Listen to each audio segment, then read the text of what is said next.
Hello, in this lesson we're going to learn how to set up consumption rules. So let's get into our setup and maintenance screen.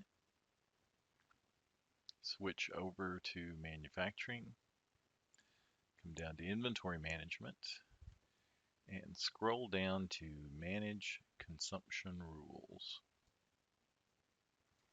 Now the reason you would set up consumption rules is if you're doing some type of consigned inventory. Say for instance you have a supplier that provides you consigned inventory that stays on their books until you consume it.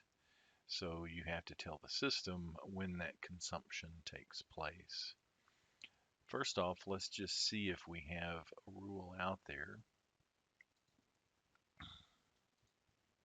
So we'll do a search based on those parameters. And here we have a rule. So if we want to edit that rule, we would come up to our edit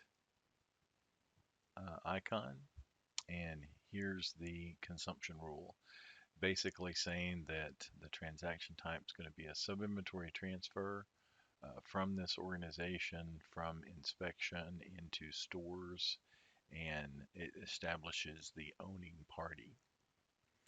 So you could make this specific to an item if you wanted to add an item here, or you can make it specific for sub-inventory transfers from an organization to another organization, or even in this case from a sub-inventory to another sub-inventory. So upon consumption, the ownership changes when it moves from this sub-inventory to this sub-inventory.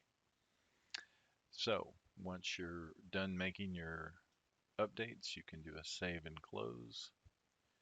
We can do a done. If you want to create a new one, you would come here and you would use the plus sign. And from here, you would establish your transaction type. You would establish your organizations.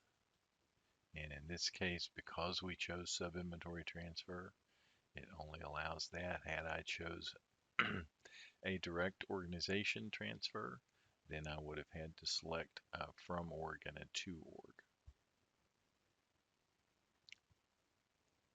As with other transactions, transfers, work order picks, transfer order picks, things like that, I can establish those consumption rules as well. Owning party site, this is usually a supplier, or in some cases it can be a customer. I'm just going to do a search here just so that you can see these are the choices that are available. In this particular instance, it would be different, of course, in your own instance.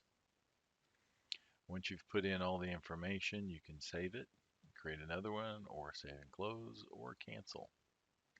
But that is the basics of setting up a consumption rule.